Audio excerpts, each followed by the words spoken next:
2, 1. All right. Welcome to the Wild Canyons podcast. To my left in the studio, we have Jeff. Jeff, how you doing? Doing really good. Went snowboarding today. Awesome. Next to him, we have Ryan. Ryan, how you doing? Doing fantastic. Right on. And we have our special guest, Josh Yandell. And am I saying your last name? Because I know some of the boys say it differently. Yep, Yandell. Yeah, that's the way I pronounced it, but I hear Yandell at times. Mm-hmm. I have to tell I tell our principal at school, my last name is Yandell. Yandell. He calls us the Yandells every morning as we cross the dam. Well, Josh, we're super excited to have you in here. Owner of Pistol Board Shop. I like to add that lifestyle and skate to it, which was always, there. But dude, when we start talking about pillars of the Spokane, like Coeur d'Alene area, your name, the shop, have been one of the first names to come up. And you've been a pivotal and integral piece of the skate and snowboard community, cultivating a core scene, especially because you still have a brick and mortar location. You've sponsored riders, you've sponsored events, you've been a major advocate for skate parks in the Spokane and Coeur d'Alene area. You've provided rails to the terrain park that we still saw up there today at Mount Spokane. You've nourished events like Hips and Hot Dogs, rail jams, park parties. We run the city. Yep. Supported local brands. So shout out to like Space Program. You supported us when we used to do Spread the Shred, when we would have the video premieres for Videographs, Think Tank, and you've done so much more. I'm sure I'm missing a lot, but we're excited to get into this. So Josh, how you doing? I'm good. And, We're ready. Are you nervous? yeah, I just didn't hear the question. Nope. That's the question. I think those things, yeah. Yes. Yeah, no, I mean you got to get back to where you're at, if the scene's doing something, be a part of it. Yeah. Help it. I've seen a lot of events, learned a lot from my stuff that I did before the store, and went to a lot of events, and they were the things that I remember from when I was a kid, going to events like, oh, that was rad, that was a cool contest, or that was that, you know what I mean? And it's just bringing the community, and then just trying to differentiate ourselves as, as you say, a brick and mortar store from like a mall store or something like that. That's, doors or a corporation that owns it, Yeah, lots of layers to it. And I think everything that you just mentioned are stuff that we would like to get into. So from there, I was just going to ask you about what you're up to last weekend, because you finally, were out doing a little riding outside of our area. Yeah. My buddy had an art show in Nelson, and he owns 1910, and we went up there I went up there. I was like, all right, let's see if this new enhanced license works, because I can't find my passport. And my boy's got it somewhere in the house. We'll see. Yeah. And I was like, I'll go up there. And my wife was like, I already booked your room. You're going to that art show. And it's the artwork is Jamie Lynn and Scof.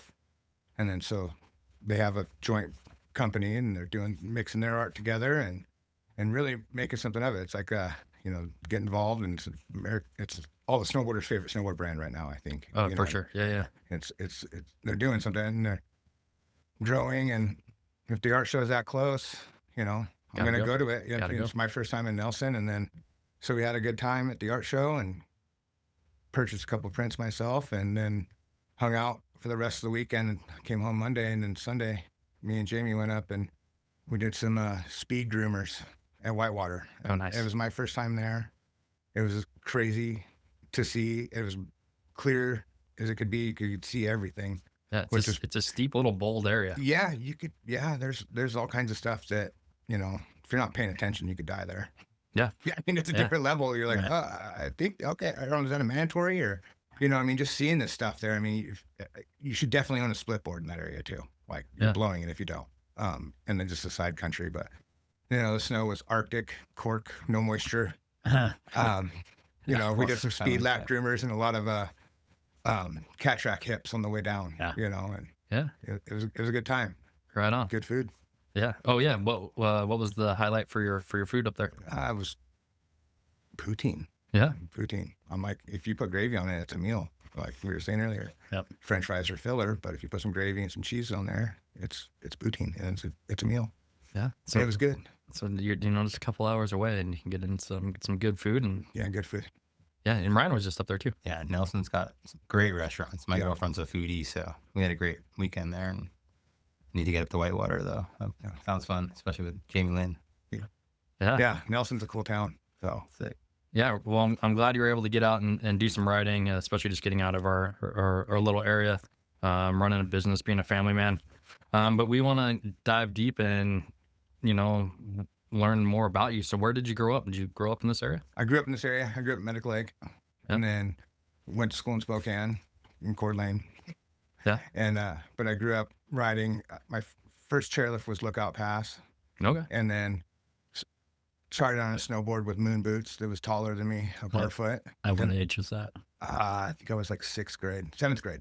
Yeah. 7th grade. I wanted to try it. So, I mean, we'd see it on TV. I wanted to try it so bad. Parents would be like, you got to get bigger. You got to be older. And then I finally did it. And I tried my dad surprised me with a barefoot that was, from probably 1986. Yeah. Yeah. And some moon boots. So you do a toe side turn and your foot would fly out of the binding. You just stand there with your socks in the middle of the run. So like that was a struggle. And then I it was like the end of the year. So then that summer I mowed some lawns. I shoveled some snow. Yeah. And I got a Santa Cruz Tau 147. And then my buddy was like, they all rode 49. And they're like, you go with whoever you could get a ride up with at the time. It was before it was 8th grade now. Yeah. And Yeah. I was like, well, where are we going? He's like, well, you're going to go to the top. And he said the cheesiest thing. He's like, you got to start big to be big. But it stuck with you still. It stuck with me, and I beat him to the bottom. So it made me feel good about it. And my dad had actually drove us that time, and he was more hesitant on snowboarding at the time because snowboarding was punk rock. Those were the bad kids. Yeah. Hi. I'm That's what I wanted. I'm punk rock. Like I that's the music I like to listen to. Like I was a skateboarder growing up. Yeah. Ripping the Nash down the hill or just doing something like that. And I think he saw the twinkle in my eye and the excitement. And so like that every weekend until I had a driver's license, every Sunday he would drive me and a friend up to the mountain. That's right. And we'd ride 49 every weekend. I didn't ride Mount Spokane probably until like 3-4 years after I started snowboarding. Because it was just the people we went to, they went to 49 and we'd cut through Backway through Reardon and all that area. I had to go to 49 from Medic Lake, and it was awesome. It was rubber knees. Oh, for sure. Everything was a jump. Powder. We didn't. You didn't even think about landing. Yeah, no. We just see how far you can go. You gotta go farther than your friend went. Yeah, flat. No worries. Yeah. I still see spots at 49. I'm like, I can remember trying to jump that. I remember the accident still. I remember the 4 tomahawks after my back foot hit the cat track that I was trying to clear. And now I look at it and those trees are like 40 feet tall and they make me feel old. I'm like, they were like, little, you know what I mean? They were like waist high when I was trying to ollie it. You know why your knees hurt now. Yeah, I do. Kind of running it back though. So were you skating before? Yeah. So was that, and then who got you into skating? To say it. Punk rock. Just seeing it, and there's a couple dudes that skated in Medic Lake, and I'd watch them skate by my mom's house, and I'd be like, "That's cool, like that's rad," And so I'd get a hand-me-down one, and then my mom and her brothers, they grew up in the '70s, so they'd ride banana boards. Yeah. So I had like the California Free Farmer, like the plastic. Yeah. And we had a little hill right by our house, so learned road rash real easy, real quick. You just got used to it. You start out, on your knee I was so young. Yeah. And they were cheaper than a bike. And so I had a couple Nashes, and I had a Santa Cruz. I remember like my first board was a Santa Cruz Steve Caballero. Oh, that's and dope. it was, the ramp shape. But like that was like the time that the popsicles were coming out. Yeah. Wanted a popsicle so bad with like, little wheels.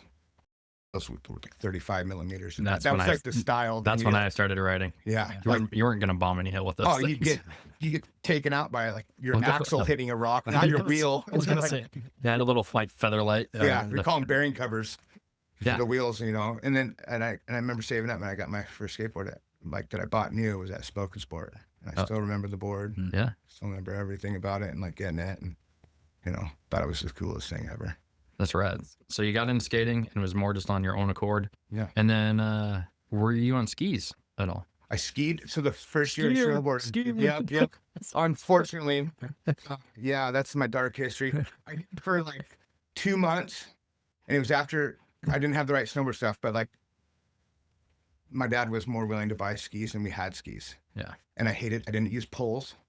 I just wanted to jump, and I was just watching snowboarders.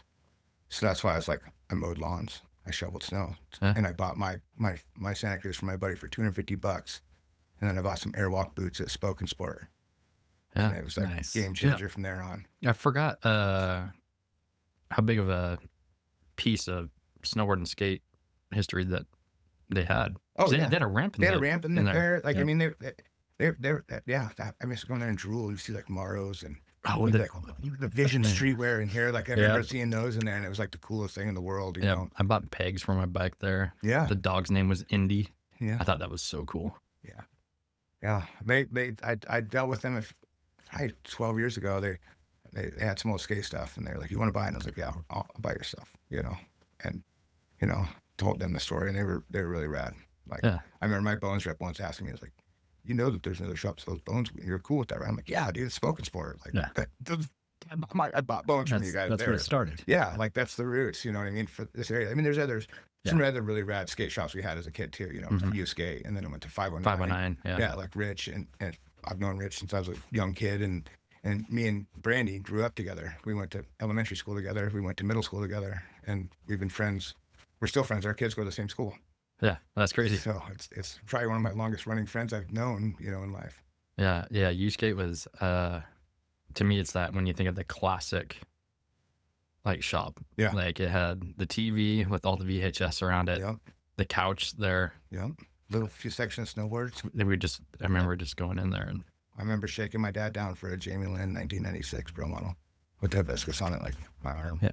And I was like, that's the board I want. Like, I got to have it. You know what I mean? And then Yeah. I had a special blend in there at the time, and it was like a lighter logo, like a Zippo. And it was like, oh, Kids was the movie out at the time, you're like, okay, that movie's crazy, but it's got skateboarding in it. You Yeah. know what I mean? And then just even trying to like, a lot of my friends grew up skating. They were so competitive with each other that you couldn't like ask them like, hey, where are you flipping that on the pressure flip? Like, where should my foot be? No, Yeah. now you got figured out. yeah. Right. Do It's you, like- do you need to be in the right. pocket or you're not in Yeah, the pocket? you try to watch the VHS and like try to pause it, and you're like, okay, tracking. Where's he kicking that board at? You know what I mean? It was competitive, And then, but I skated all through high school, and like we had a park up on 57th back in the day that the church used to let us put out. Mm-hmm. And then UTF, I mean, it was like went to Lewis and Clark, so it's like you spent your lunch break skating and hanging out the smokers corner behind the McDonald's there, and then you go to UTF after school and skate a refrigerator or a stove or a Buick LeSabre or something that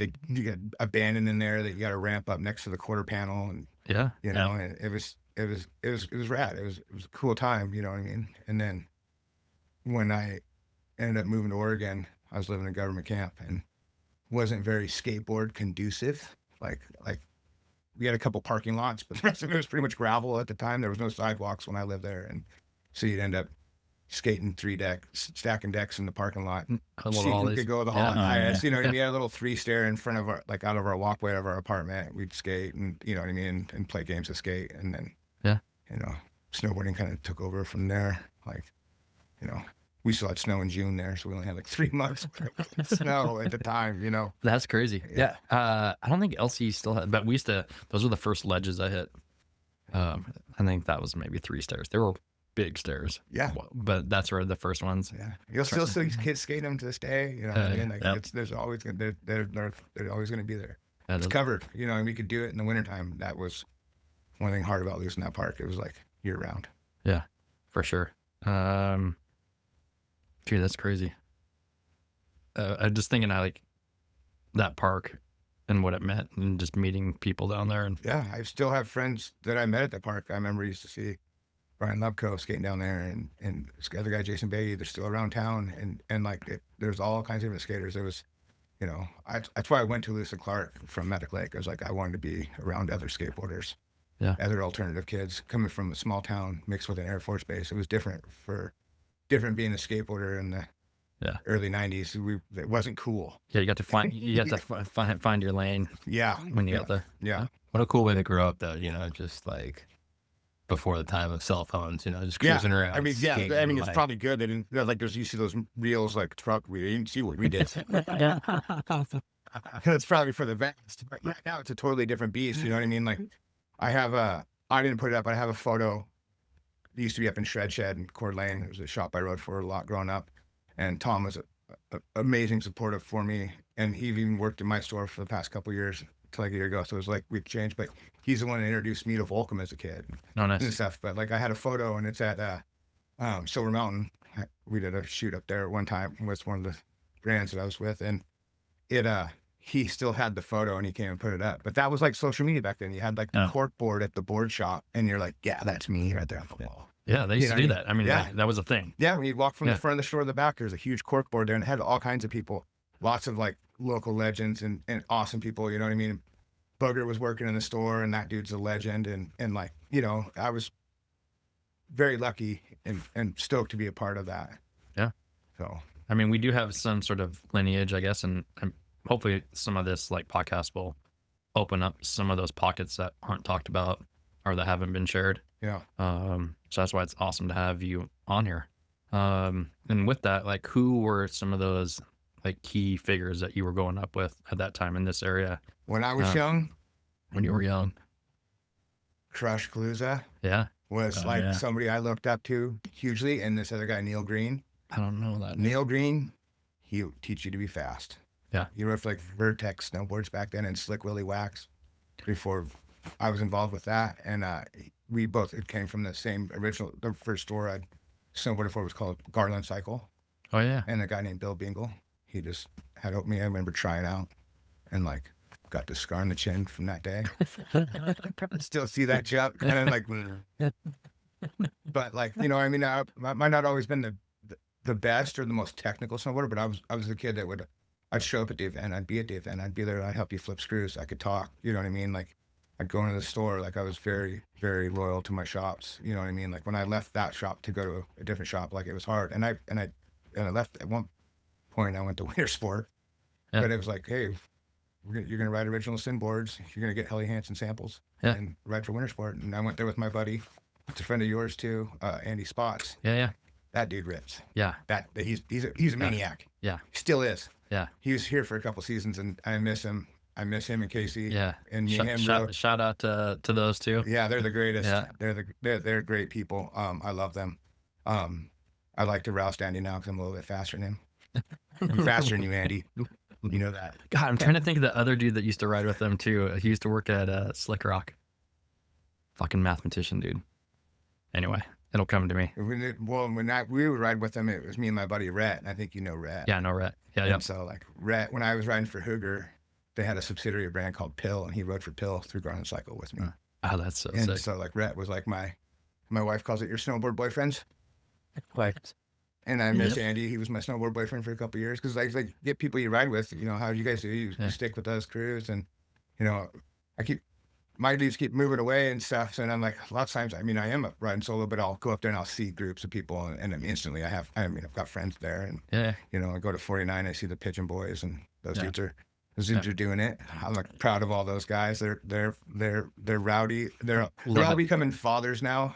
And Yeah. so I like to see them like, oh yeah, see, But I used to joke with them and tell them, you guys are like Whiskey with like really bad techno music if they had ever watched the Whiskey videos. Yes. And so it's like that. They're a rowdy group, but I'm proud to see what they do up there. It's cool to see the different groups, you know what I mean? And all the guys at Mouse McCann, there's Yeah. some rippers. It's evolving around here fast. And you and I have talked about the Pigeon Boys as well, and I've talked to a couple of them, so hopefully we'll get them lined up to have here because we haven't had a big 49 presence. Yeah.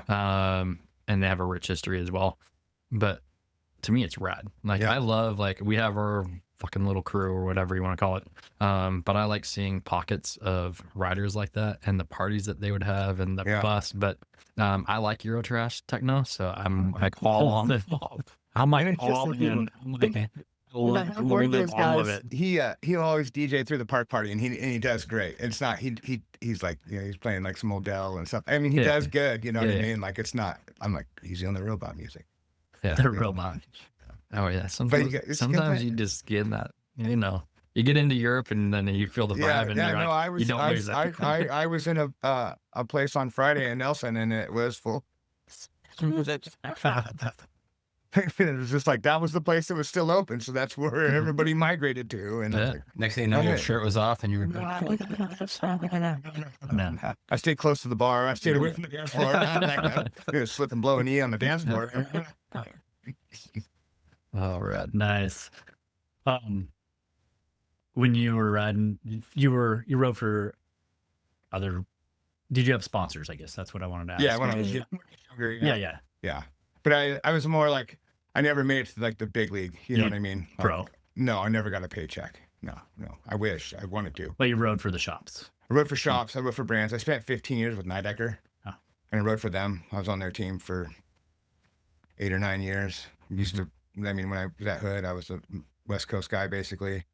I live in the Nidecker house, and then I rode for Original Sin for a while. We, with when I was staying with Andy and stuff like that, and that was all Dina Star skis that owned that. And but Nidecker I'd try to be like, oh, I just want to ride whatever I want to ride, and Shred Shed, I had like a Atlantis 158 I rode that I got from Tom, and then I had a Joey McGuire, and at the same time for a while, Yeah. Bill Bingle that first found me from Garland Cycle, he started working for Nidecker and was trying to be the rep, and Crush had rode for Nidecker back in the day, so Nidecker had a big presence to me, and I know, like at the time, it shows now it's all about marketing. It wasn't a cool brand. It was a really amazingly built snowboard and bindings and stuff like that. And so he would still send me boards, and I wouldn't ride them. And I had a buddy from the East Coast, so I'd be like, hey, you can try that board out, ride that one. And then I think I broke a board, and I was like, shit, I got to ride this white and baby blue board. It's like a 160 or something. We rode bigger boards back then. Like I'd ride a 161 all the time. Like I'd like the swing weight on it. I probably should have been riding a 57. Yeah. Probably could have spun a little faster, but I was used to what I was used to. And I remember riding the board and being like, oh shit, I can land those tricks. Because I moved to Hood the first year and didn't know that Timberline was flat, and it snowed a bunch. It's like 98. And I'd just get stuck, and you'd probably hear me yell through the whole mountain as I'm post-holing out of some flat, straight line to get like one turn. And so we'd buy the little wilderness permits, and we'd go build jumps out there. And, you'd see Mac Dog crews, and sometimes we'd even go hit their jumps after they're done with them. Well, they were filming like video Everything parts there. Yeah, I mean, all the time. legit. All the Yeah. time, you know what I mean? Like that was when the backside rodeos coming out, and I remember the jump that Peter was doing it on. We were watching them from, it's like October. When they used to be, they used to close for 2 weeks there. Yeah. That's why I ended up there. I was like, I had a snowboarding Yeah, problem. was it- I and- need to be and doing it every The day. end of, was it like August to September? Something? Yeah, Or something? they'd close like, It was later in the year. I mean, like late summer. yeah, they'd close like September sometime for like 2 weeks. Yeah. And then like October 15th, you're like, right, you're back in it. It's just a trail of snow and a couple of jumps. You know what I mean? You'd see like Blaze up there doing laps with like Scotty Whitlake when they were before the M3 was a thing. Scotty Whitlake, dude. Yeah, this was like, it was different, and it was a totally different style than those, like baggy pants era, like more like the yo snowboarding instead of like the hash. Yeah. But like, I'd watch those guys. You were doing the same laps, and it was cool to like watch, like, oh, what's that trick that guy's doing up there? We'd see him flipping, and then one of my buddies learned it right away. It's like, whoa, like that's crazy. Like I never did a backside rodeo. I couldn't do it. I'd get lost in the air. Yeah. So I mean, neither. it was like a front side, fine. Backside, that doesn't make sense. No. You want me to fall off my back and roll off my heels? Like, no. Right? We'd get you could pick a jump and just send it because there was so much snow. Like, I mean, you could swan dive off these things. Yeah. And so and I remember bringing that board out and be like, I was just trying these yesterday on that board, and I kept eating shit. Now I guess stiffer boards work. You know what I mean? Yeah. And then I slowly started embracing it, and then rode for them for a bunch of years, and then they are the ones that gave me the opportunity to get into repping. Like, and I was still a rider. Right. So you engulfed yourself in the industry. Yeah. And when did you become a rep? Well, I knew that like I could get hurt and be nothing. Oh. Disposable hero, you know what I mean? Like a lot of guys will Yeah. say, like, you're hurt, you're done, Yeah. And so I was like, well, I'm gonna take this option, and And who did you work for? Nidecker. Oh. The guy that ran the company was this guy, Jerome Boulet. He's a French guy. And I remember like when I first started talking to him on the phone, like I'm like, I can barely understand this guy. His accent's so thick. I'm like, our board's coming, like, so I'm like, our board's coming, Yeah. to make sure I'd hear like, yeah. Okay, cool, boards are coming, and so, and it got better over the years. His accent got less and less and less. And he gave me the opportunity after, like, I'd live in the team house, and we'd do demo center there in the summers, and we'd do with deluxe boots as well. And then at the end of the summer one year, 2001, so he said, he's like, come down. We had a warehouse at the time. We were shipping out of Vista, California, and they were living in Cardiff.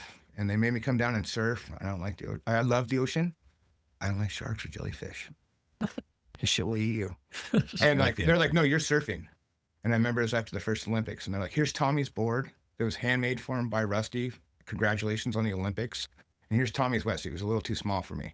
So I was like fighting the waves out. I could get up, got it. And then I was like, something brushed my leg, and I was like, I'll be on the beach watching you guys. It was like head tall day too, you know what I mean? Yeah. And they went down there, and in the office, he's like, okay, you're going to go out on the road, and you're going to start selling snowboards. You're going to start repping. You want to do it? I was like, yeah. He's like, well, how much do you think you can sell? And I was like, well, I think I can sell 120 or 30,000. I don't remember what I said. Mm-hmm. So, okay, cool. He started writing me a check. Here's your monthly payment. And it was like game changer. Yeah. You know what I mean? He paid me, and I went out and I sold those snowboards, and I did it. And it was hard.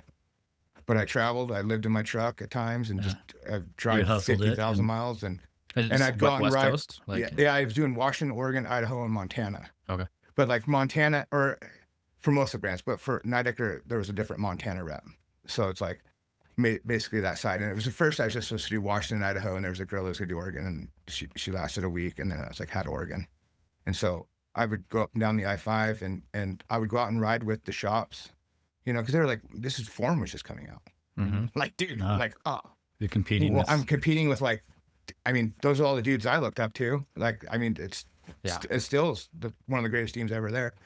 And I did it, and then kept doing it for years and years and years. And then, he would tell me, why don't you go try to get a job with another rep? Like the Sports Unlimited guys. And they did like Smith and Audio at the times. And they'd give me shoes and offer me goggles, but I was riding for another rep with Zeal at the time when Zeal wasn't cool. Yeah. And Now I see so many pros with Zeal. I'm like, oh, okay. I would say in the last it's like all about marketing. 6 months. Yeah. It's all about Like, marketing. for sure. And I did the first trade show. We did this trade show in Hood River, and I was like sitting across from the forum booth, and I, still friends with those guys today. And there's this booth next to me. Who's next to me that's not here setting up? And I thought you just like set up this cool booth, and like shops come by and be like, hey, tell me about your product. And so I was ready. I had my spiel, and Nidecker was a very technical company with side cuts and different stuff that people weren't doing yet. They did get the credit for half the stuff they did. And ended up, it was the dude from Volcom. Oh, And it was this guy, Tim Snail. And I knew him.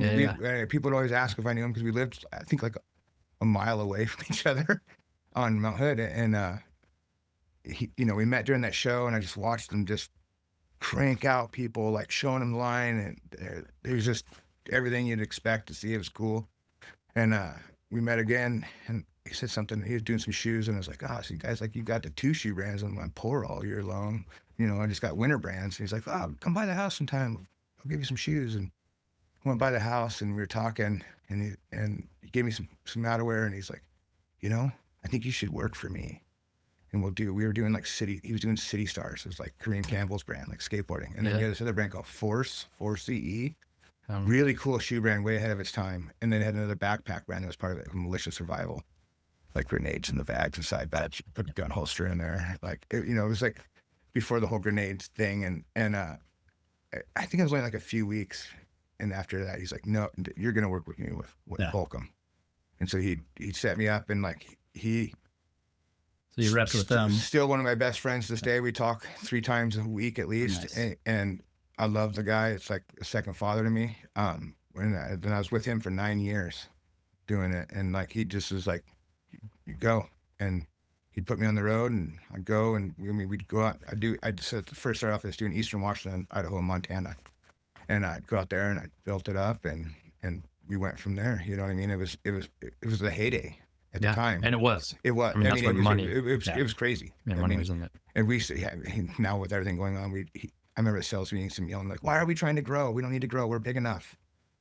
We'll see what happens when you get too big now. Yeah. You know what I mean? Yeah. With everything's going on, like, And referring there's- to what has happened with Volcom and the investors that put money into it and then, you know, pull out and the switch off. And I mean, it's owned by corporate now. I mean, I'm really hopeful that it's going to stick around. I know that I see the stuff, and it's going to be more back into the stores, you know. But and then that time when I was repping, there's 100 stores in the Northwest that just sold skateboards and snowboards.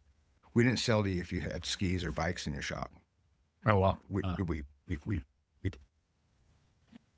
We call the office. So, you know, we didn't need it. You know what I mean?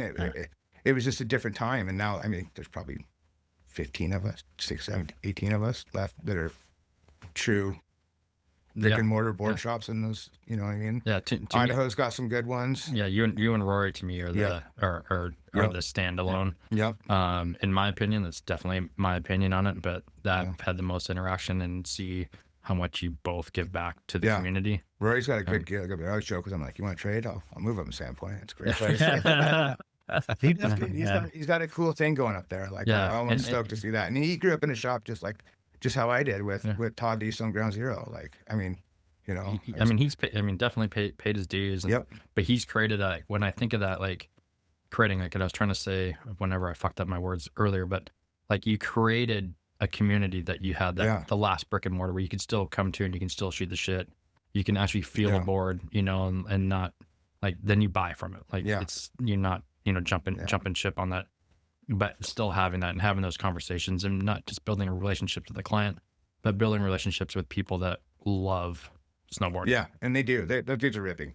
Like I see it, and I'm like, yeah, those guys are doing it right. Like Rory's up shredding. Yeah. I mean, when I used to ride Schweitzer, I haven't been riding it as much because 49 with the new lift, and it's just a farther drive and a bigger show and production over up at Schweitzer. But like I'd be like on some obscure weird spot that like kind of everybody overlooks, and like I'd be ripping down, and I'd look over and I see another guy like ripping the other side, and the guy's ripping. And I'm like, oh hey Rory. Yeah. It happened to us a lot. You know what I mean? We didn't have in the same zone, like. We You know? we were actually just talking about that today because we do the same thing with you on backside of 4. Well, now between 6 and 4 at Mount Spokane, Yeah, we'd just run into each other. yeah. It's like there's so many gullies back there, and then out of nowhere, then you're just like, oh yeah, you know what's Yeah, up. we're all Yeah, heading out to You're- four again. Yeah, you can do that 6 times in a day. Yeah. And you're tired. Yeah. And that's like hustling. Yeah. 3 is good. I have one quick question though, just to think of a shop that wasn't local to me that you might know that we've never talked about. That was based out of Portland. That's where I used to buy boards from. Like bought my very first board at Lulu's here.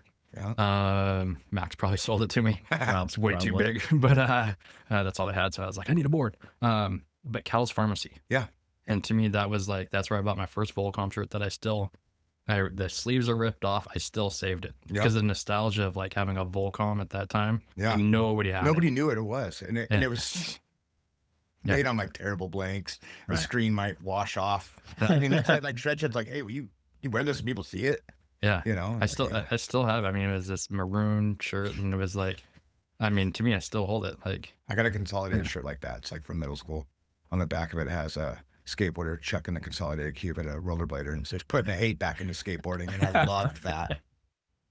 Putting the hate back. Yeah. Way back when, did you have a wax company? I did. So like Neil and Crush and those guys, they rode for this brand called Slick Willies. Yeah. It was like a fish shaped wax. And they sold that at Garland. And I got sponsored by him. And it turned into like the owner would like give me wax to sell while I was on the road. And it would just like help me. I'd sell a jug of wax, like 30 bars, like $50. And it'd pay for gas. And then he got me into the bank slalom because they came from Baker. Yeah. Like Tex Davenport was like one of the original guys. And Blue that owns Capita was just like Willie Ryder. yeah. And so, you know, it was cool. Like it was, and that's originally what I was going to start, just repping. I was like, go on. I was going to sell a ton of wax. Just sell wax. And we ended up doing wax for like Bakota back in the day. Oh, dude, I love Which Bakota. is now C3. But Yeah. you know, I remember the 20,000 clamshells and everything. My dad's garage looks like a meth lab.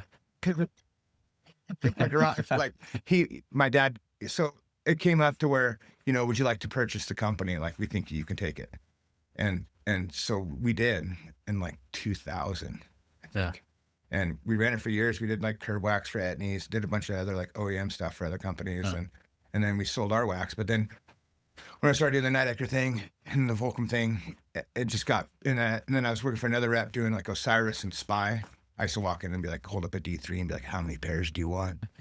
Like how many colors? Because it's gonna sell. You know what I mean? Like did the product testing on their boot that barely fit in bindings, and I got so busy with that stuff that was paying my bills that it was harder to focus on like my own thing, which sounds silly, but that was a steady check. And one ball's a big thing. So Yeah. In this area for sure. Yeah. And then what's your setup right now? Boots, bindings, bindings, stance. Can you stances. please get Deluxe back in the shop? I know I should.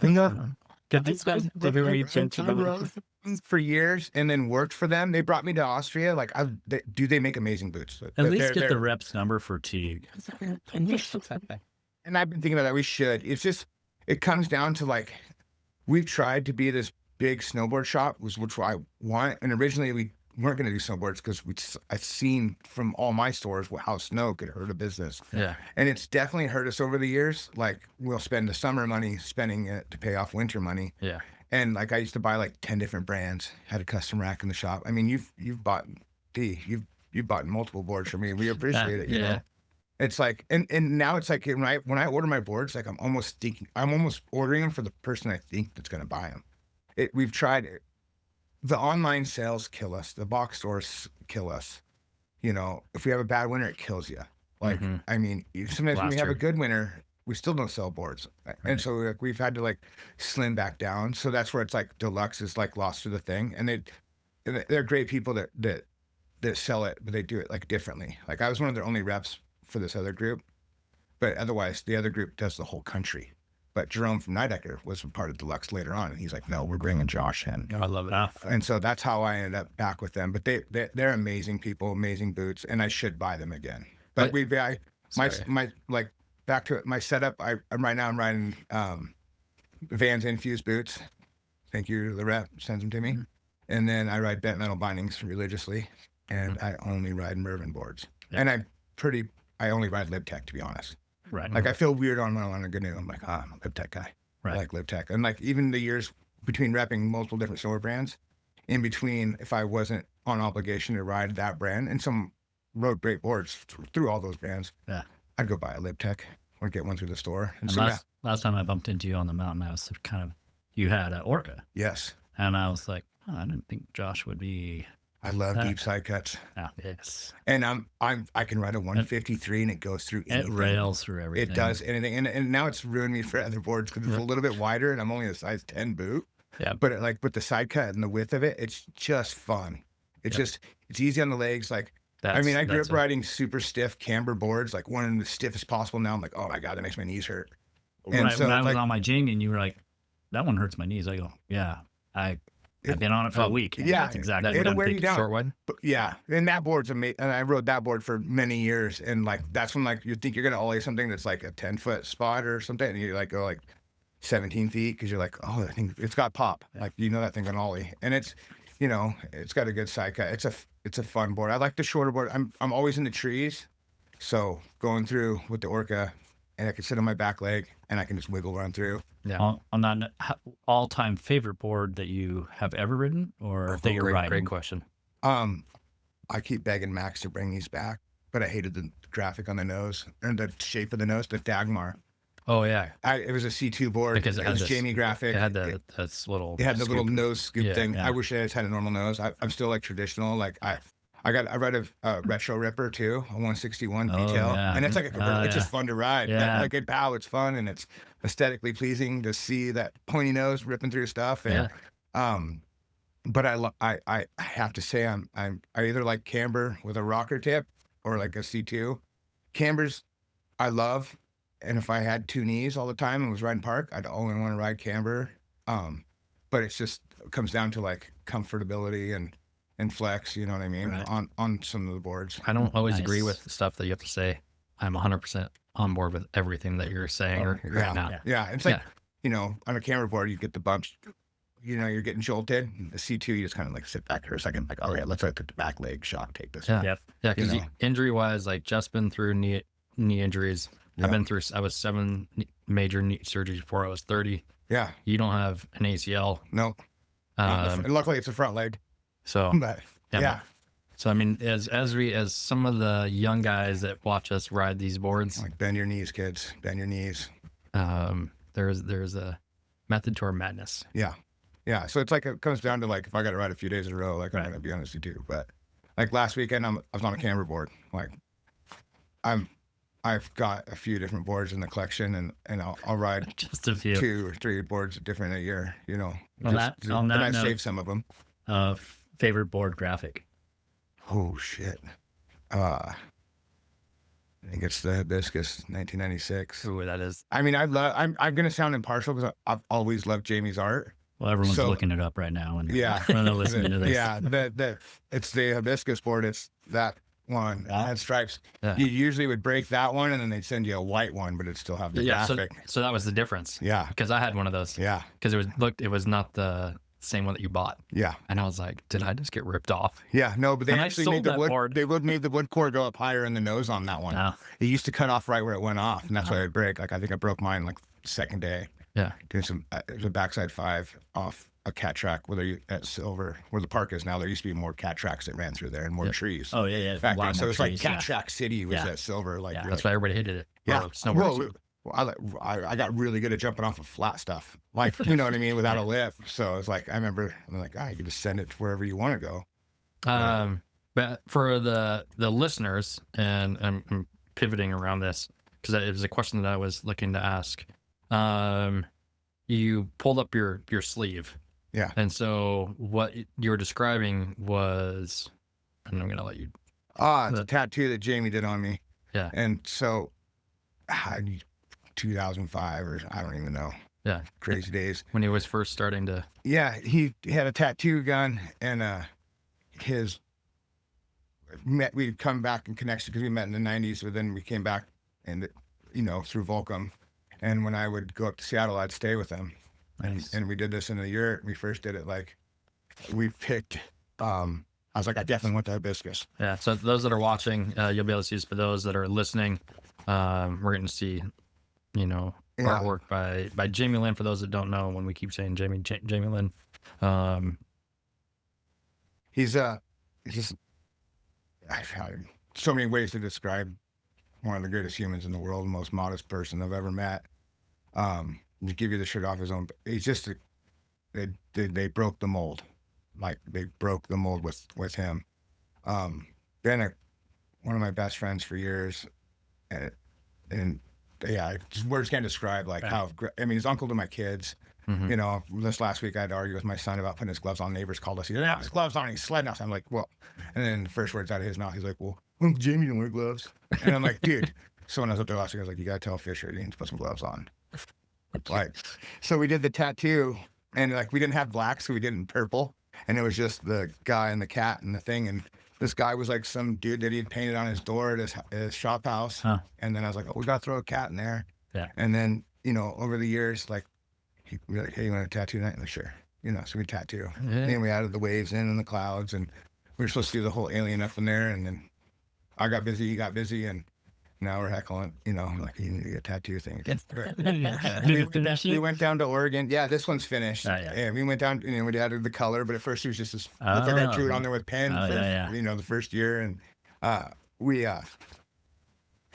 it's Nice. gone over for years. It's my favorite tattoo. Thanks, Jamie.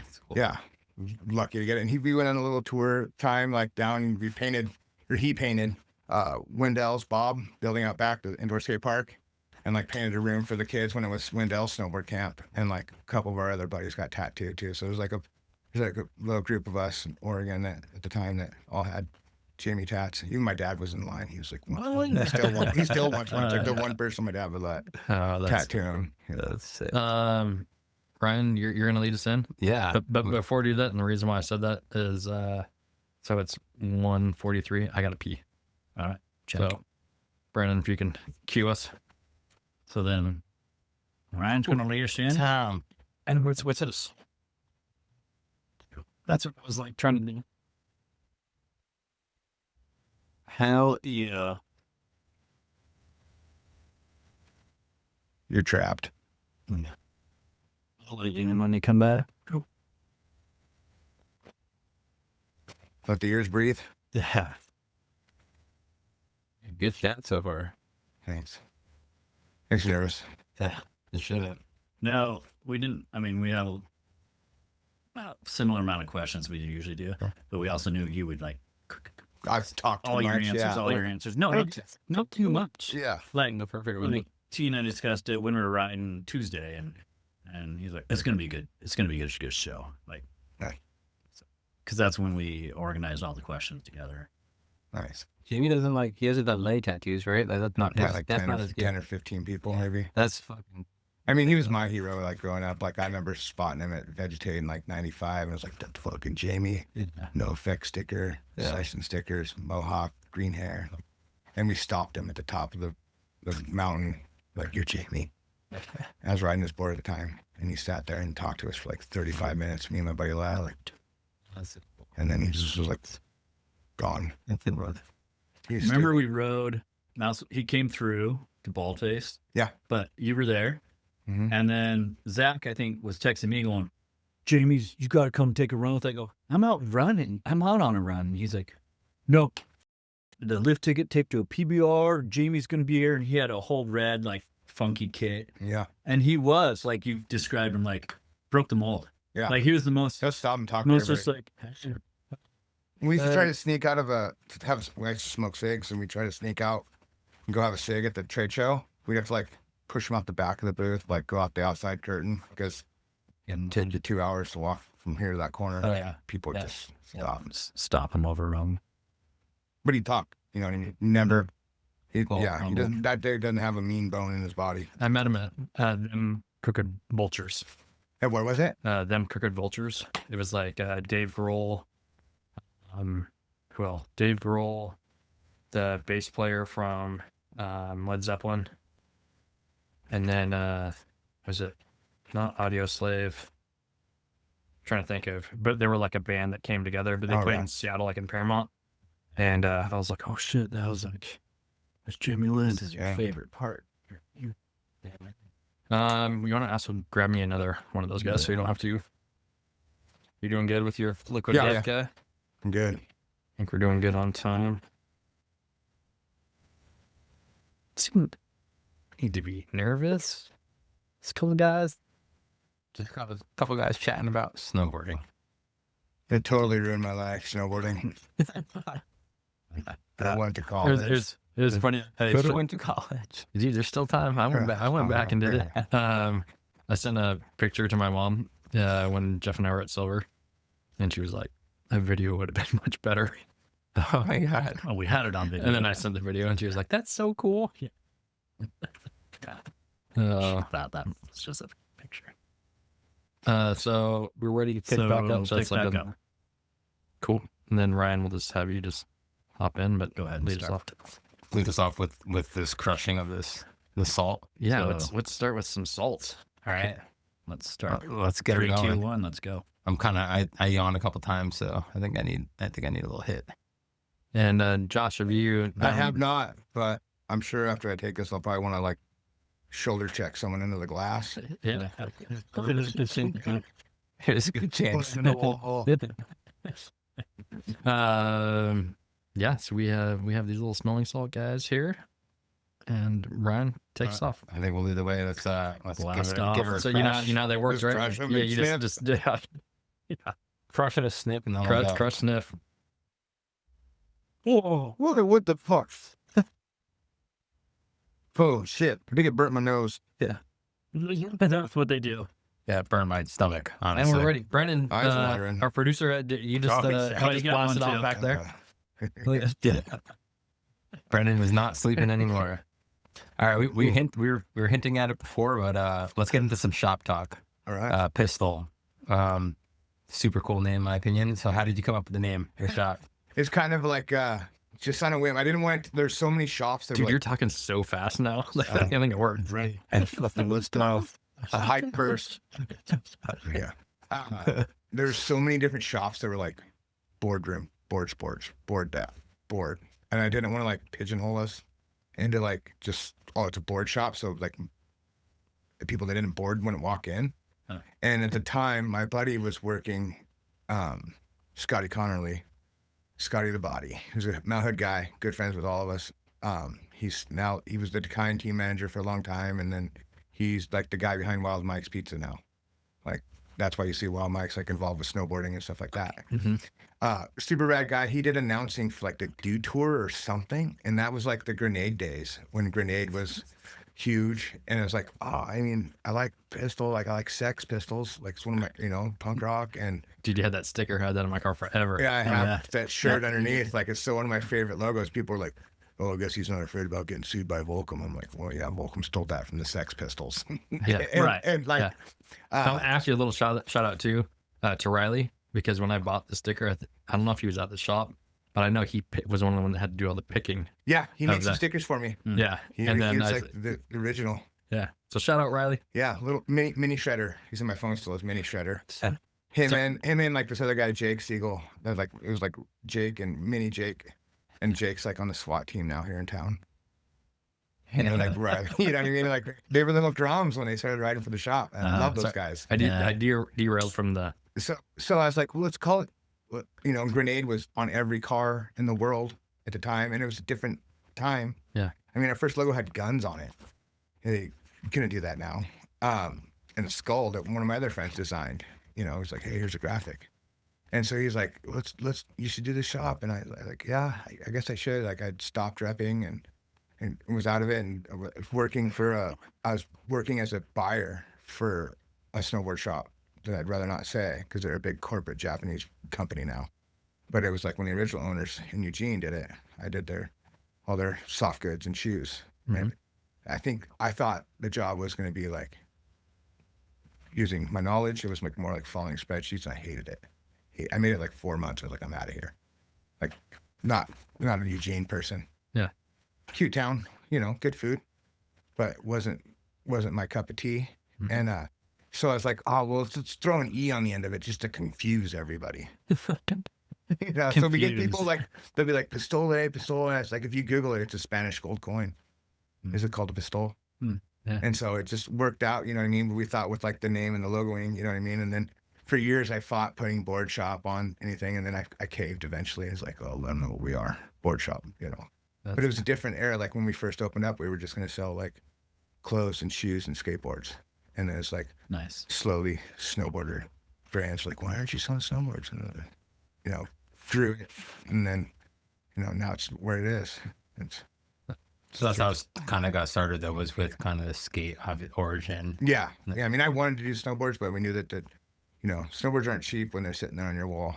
Yeah. Like, I mean, It's a big investment to buy It's a in. big investment to buy in. And some of the brands have minimums and stuff like that. Like when we did Burton for the 1 year, we were an image account for them. They'd let me buy whatever I want, and then I could send it back. Yeah. And then they didn't hold up there in the deal in writing, and that's why we don't sell Burton anymore. But I was always kind of an anti-Burton person, of course. I think Tom Sims did it first, but I think Jake had more money. Well, he had Marketing. He had a marketing. He had an economic marketing background. Yeah. I think they both had their place in history. It was the 3-hole pattern thing that made me mad about Burton. Yeah. Oh. Yeah. Well, he went pretty patent heavy. Yeah. Well, I'm going to get in a wormhole, so I'm going to leave it at that. I'll jump back in here. Yeah. So how long is the Next shop? question. How long has the shop been open? 2008. 2008. Okay. So we're going on our 17th year right now. So was there like a main thing that like caused you to open it up? Because it seems like kind of from the start, like when you were working back into the snow, like working with Nidecker, it seemed like you were very driven. Kinda. Yeah. You weren't Yeah, the and flashiest rider. I've done a lot of the repping and repped a lot of different brands in between those times. I left Nidecker to do Alliance Snowboards, which was rad. I got a van out of the deal. Yeah. And the warehouse was in Beaverton. I lived on Mount Hood, and Type A became Atlantis.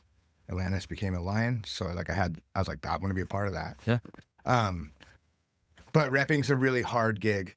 Like I wouldn't suggest it to anybody anymore. Like it's all box stores and direct sales, and you know, the miles you put on your cars, you're not going to get that money back out of it. Mm-hmm.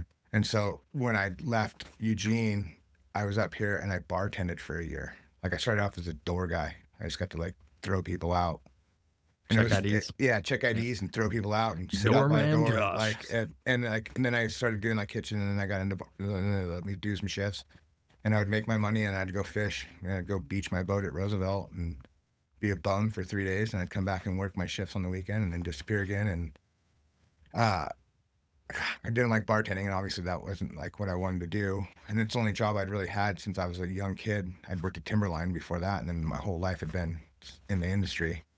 And so I was like, I'm gonna start a shop here.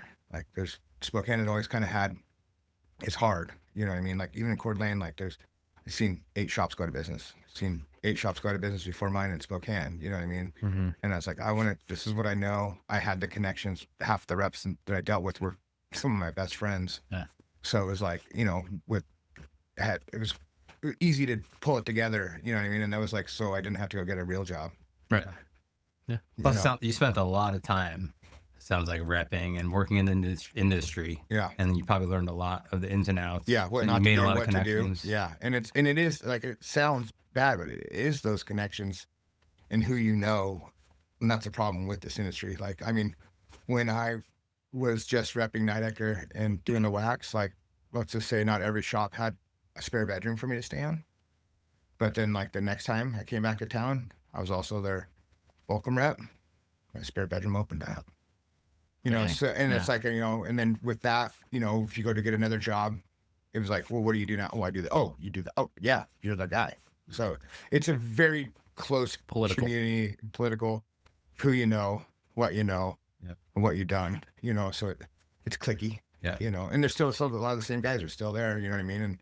And some of the reps are, you know, they're still doing it. They're making their living, some of them, you know, but some of them are still struggling. And, you know, it's like, it's not an easy gig, you know what I mean? When shops go out of business, like that's an account you lost. And there's not another guy that's opening up to replace that account. Mm-hmm. I give you a lot of credit personally because you have to make all these connections with people in the industry, and then you also have to make all the connections with your customers. Yeah. Customers. Oh, yeah. So you have like these 2 connections you have to make and keep Yeah. to keep a business successful. Yeah. And Especially in this industry. and it's hard. And I'm not in the stores as much anymore as I used to be. Like I was, you know, for 7 years, I was in there 6 days a week. I was the only one in there. And then after the pandemic and having kids, like I had to stay home to take care of my kids because they couldn't go to our friend's house where they would go. Me and my wife would work. And so luckily with our Spokane store, we've, and even Coeur d'Alene right now, we have like great employees. I was able to step away and know that it was still in the right hands. Got good But I'm still there. managers and Yeah, like Josh that works there. Someone thought he's my son, so we call him Junior now. And he's worked for me, I don't know, 8 or 9 years. You know, since he was in middle school. Yeah. Like I love the kid. he rode for the shop. Kind of like I think he longboarded for the other store for a little bit. Yeah. And he's a good skateboarder, but he's younger. Like I just known him since forever, and I know that like when I'm not there, that he has my best interest, and I'm always there. I talk to the people every day. Like I show up there. I'm like the random guy that shows up. I stand at the end of the counter. I don't do anything. To let them know there's a hole in the wall there. Put another board. You know, or you're a phone call away. Because there's times when I've gone in there and I'm just like, Yeah, I'm always a phone call away. Like yeah, they're I've been calling on duty you. since 2008. Yeah. I get 3 days off a year: Thanksgiving, Christmas, and New Year's Day. Yeah, because I literally blew out a board this year, and I called you, Yeah. or I was texting you, and then you called me, and I was like, I'm actually in the shop right now. Yeah. And we appreciate And it. then you're like, yeah, Josh, yeah, T's there. Yeah, sell him the board. Yeah. So I was, I mean, I was just able to I'm literally always drive there. into town and just grab a board, which is I let them know which was today, rad. like I'm not available to talk till about 3:30. Yeah. You know what I mean? Because they know. I Today. want them to be able to always call me if they have a question, rather than, you know, get my answer instead of messing up. And they're all good problem solvers. Like I have 2 employees in Coeur d'Alene. They do great. And like we have this girl that works over there, and she's like, she gets it done. Yeah. You know what I mean? And the other guy, Sean, he gets it done. And like, you know, they'll problem solve, and you know, I can rely on them. And it means a lot, and that's important because when you open a business, you're not thinking about like employees. And like I've had some different employees. Yeah, great. You know, some employees I've had for years, and I love them. And you know, people change, and so it's, you know, but I appreciate everyone. I mean, we are where we are is from like some of our employees and our team guys. Like some of them over the past might not have thought that they mattered or anything, but all of them are family to me, and all of them played a part in like why we are where we're at. You know, as the team guys, and some of those guys I had to like go and pursue, like, you need to be with me, and that's what I've done. You know what I mean? Like Austin grew up skating for the other shop, and I was always like, you're a snowboarder, dude. You come with me. Yeah. And I was like, when I was repping, I was doing Stepchild and I was doing Smoking before that. I was sponsoring him. If he needed a board, I gave it to him. You want a board? I got it. And like, I saw it when he was like 11. Like, this kid's gonna rip. Yeah. And he's a great person. He's just a good kid. Yeah. I mean, he's not a kid anymore now. So it makes me feel old because they're all like 27 and 28 now. And I remember when they were like a helmet and trying to fit a size small men's pant. You know what I mean? Like, and they're swimming on it, you know? So there's a few that come through and you're like, yeah. And I love all those guys, all of them. That's awesome. All of them, even the old guys that don't skate anymore and don't stuff that. Like, I only had to like excommunicate a few of them, and it still hurts me to this day. You know what I mean? Because it's something that, you know, uncontrollable. But like, even the guys that like fizzled away, to me, they're still part of the team. You know what I mean? They walk in my shop, like, they're still getting their discount because they're still part of what this is. Yeah. And so, you know, and I've been lucky, like, with having different people that do art, you know what I mean? And donate, you know, their graphics to the store, you know what I mean? Yeah. Like Mike Miller, Sebastian Lopez, owns the space program. Like, those guys were all part of the store, you know what I mean? Most of our logos, those two guys did. Yeah. You know, and the guy that I was shaking hands with down at the Saranac there, Yeah. Pat did a logo for me. Pat did our like. He's the Blue Spark guy too. Yeah, he did our Reservoir Dogs graphic. That we did. That's an old skateboard graphic we did. And like the shopboard thing was like what I think changed us. Like, we have like, I don't even know, 35 different shopboard graphics. Most shops that I would see through my rep here, they run the same one for 20 years. Like, I know this guy for I don't know how long, and I'm pointing at Jeff. He owns a few of your, a handful of them maybe. Yeah. Of the decks that he doesn't. I've never seen him skateboard. Yeah. I've never seen him skate once. Yeah, The one has wheels that's like never been on the street. Yeah. Some of them are geared up to skate, but it's just around his house. We did that Cityscape series. Yeah. That Mason took the photos, and then Mike did all the editing and stuff. The editing is, and my brand lost some of those graphics, and I'm like bummed, but like I think probably 60-70% of those boards never got skated. Yeah. They got hung on walls. Right. They got hung on Those walls. are good. I've seen them in the city somewhere too. Mason. They're like They're all some different spots in the city. restaurants. Yeah, the Parkade, one of them, and then we have the steam plant, and then the clock tower. If you look at the blocks on there, Mike had edited the pistol and the blocks. Pistol and the blocks. There's pistol sublimated in there somewhere. Which one do you have? The blocks. Yeah, that's and then also is it Parkade, but it's pistol. Yep. Yeah. Mason, we'd like to have you on here too, and Mike. And Mason's living down in Bend now. Yeah. And Mike's car was in the parking lot. What? Yeah. I was like, maybe Mike's here. Yeah. I think his car down in the parking lot. He's up next. Yeah. Where Mike? But yeah, I mean, those guys. I mean, Mike did like our Tomahawk logo, and that's been like, you know, it's our staple. And then Sebastian did our Anchor logo, and those are like our two staple logos. And then like the hoodie I'm wearing is our bottle cap logo Mike did. I mean, blessed to know those guys. Those guys, you know, really could set us apart. You know what I mean? And then Joel did some graphics for us too. Right. So that owns Great B&W. Like he did. We did an Abracadabra board with him, and he did our Get Rad board we did with the Anchor. He did a few different graphics for us as well. So for those that don't know, I'm not like in the skate world, so I don't have a lot of weight. But Abracadabra to me is, I mean, I have the DVD. I went out and bought it. Yeah. It was so sick. There's been some awesome skate videos in this town. It's cool to see. You know what I mean? And it's just different generations doing it. You know what I mean? There's always been good videos here before us. There'll be videos hopefully after us, but it's, you know, fortunate to have those kids, because those guys that film those videos, like that's a lot of time. That's a lot of computer work and sitting there waiting for someone to land the trick. Dude, it's getting kicked out of spots. Yeah, it's both. Like the guys that are, I mean, they're not doing just like little lightweight shit. No. They're doing like fucking big dog shit. I'm always glad when the video's done. I'm like, okay, everybody's still, because I've been worried about injuries. You know what I mean? I don't want to see any of my guys get hurt. And like, we've seen a few guys with like ankles and different stuff like that. But it's like, you know, just because I know what I went through with my knee, that I'm like, I don't want to see that taken away from one of those. And it's the same after like we run the city. Like that week, I'm always like, okay, everybody's still standing. Cool. You know what I mean? Like, good. I'm glad everybody's, you know, skateboarding's gnarly. Like, I mean, I snowboard now to realize my skateboard dreams. Yeah. Right. Snow's softer, and like skateboarding's, it's punk. You're hitting pavement, man. Like it's not pow. It's not soft. It don't give way. Like even when I was skating, I was like handrails. Yeah, no. Let's do some no flips. Like let's do some no slides. Like let's Yeah. let's go ollie this gap. Like that. It wasn't like, yeah, I'm gonna go look at this double kink handrail and I'm gonna grind down it. Like no, I was with different generation.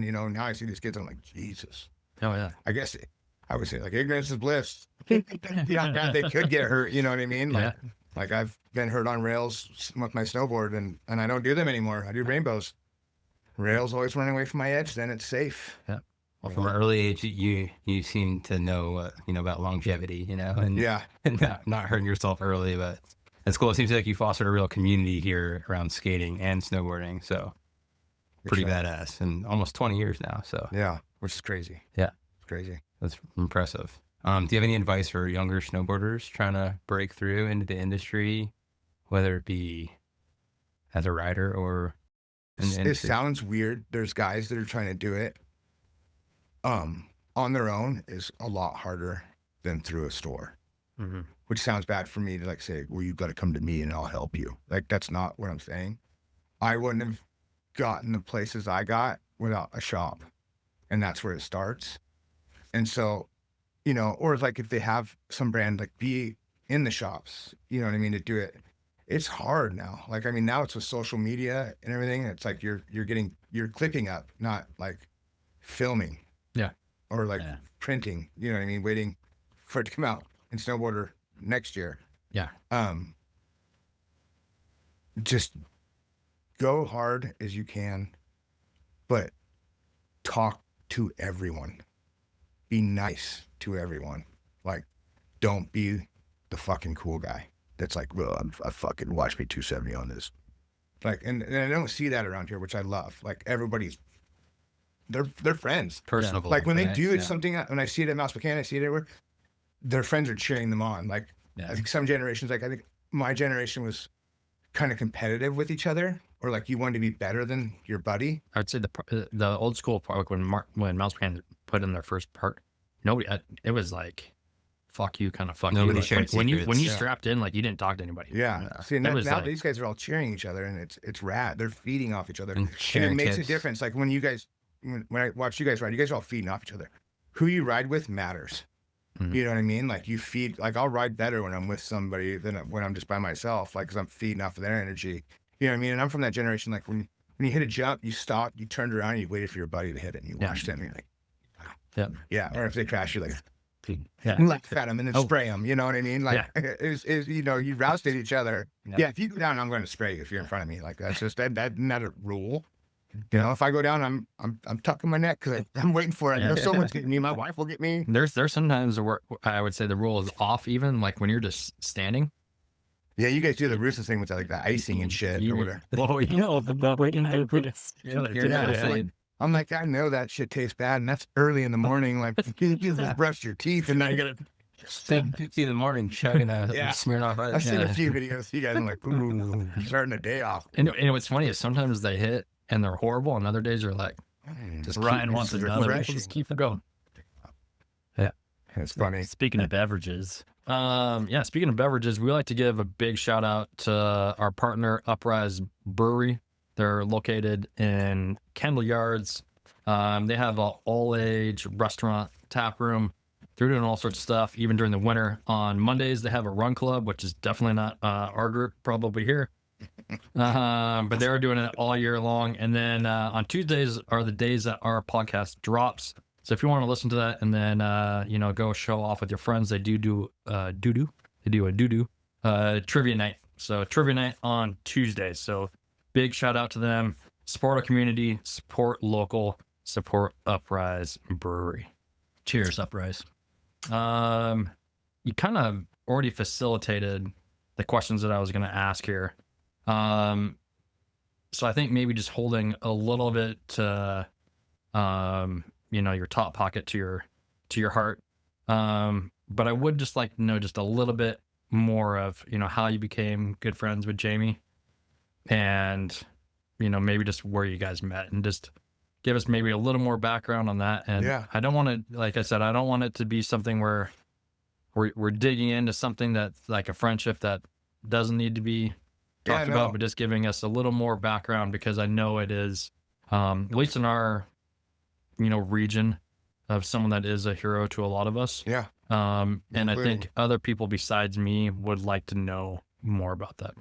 When I first met him at Vegetate, 95 or 96, I'm not familiar with. I don't it remember. was a big contest at Mount Hood Meadows. Okay. And I was living here at the time, but I'd go down to Meadows and ride. And it was a big contest. We went down for the contest, and I spotted him. And I was like, that's Jamie. And was riding his board and seeing him in the magazines before that. And I was like, I connected with his style and look as a young kid. Oh, punk fuck. rock. Like goofy. Yeah. I mean, pimp style. Yeah. Pimp style. Pimp It's style. actually not footed anymore. We're going to change that. It's called Advanced Foot. Oh, advanced foot. Yeah. Yeah. So advanced. Sorry foot, about the regular advanced- guys. That's your problem. Advanced. Yeah. It's advanced. So all these advanced foot And guys. so, and that, you know what I mean? I can Yeah. watch So, that stuff but- and be able to relate, you know Yeah, what I yeah. mean? Like, Yeah. I'm very proud about being advanced foot. Yeah. I've had my friends heckle me like, oh, it's going to, with my kids are going to be regs. And I'm like, no. Fuck, they are. Wife's goofy footed. I'm a goofy footed. Both my kids are advanced foot too. Yeah. And so like, we're proud of that, you know what I mean? And like, just, Until they're right and switch. yeah, I mean, they could be ambidextrous. That's Yeah, great. yeah. So then after that, I didn't see him for a few years. And then early days at Volcom, when I started there, he'd be at the booth. His wife at the time was our CEO's little sister. And Melina started working with us doing girls Volcom. And so then I would be up on the road doing the men's, and then my other boss, Snail, his wife did like Oregon and the majors. So I'd spend a lot of time there with them in Auburn. And then he ended up moving to West Seattle when I was living in Seattle. So we'd hang out all the time. I mean, he's just like us, you know what I mean? Like we used to get teas. We'd come back from there's a dairy place down the way. We could get beef jerky and coffee and milk, and his wife would laugh at us because she's like, you Washington boys, you had to open the milk on the way home and take a drink. Yeah, how we and so like we'd hang out there a lot, and then with being so close in Seattle at times, we'd spend a lot of time hanging out and palling around and going to shows. And then he started playing music with his band, and then that turned into Candy Coated, and we'd go to all their shows and hang out, and and just then for years we just stayed connected. It's just, I mean, he's like a brother to me. Mhm. I love the guy. Yeah. Like he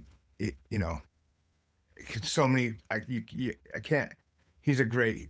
My kids are so lucky to have such a rad dude to be able to call uncle. Yeah. They love their Uncle Jamie and their Aunt Deanie now. And now Jamie's a dad, and he's an amazing dad. Like, their little boy's like the funnest thing to be around. It's cool. Like, got him a little snowplow the other day. I was like, all right, buddy, here's a snowplow. Big truck. He loves his cars. He's a gearhead just like dad.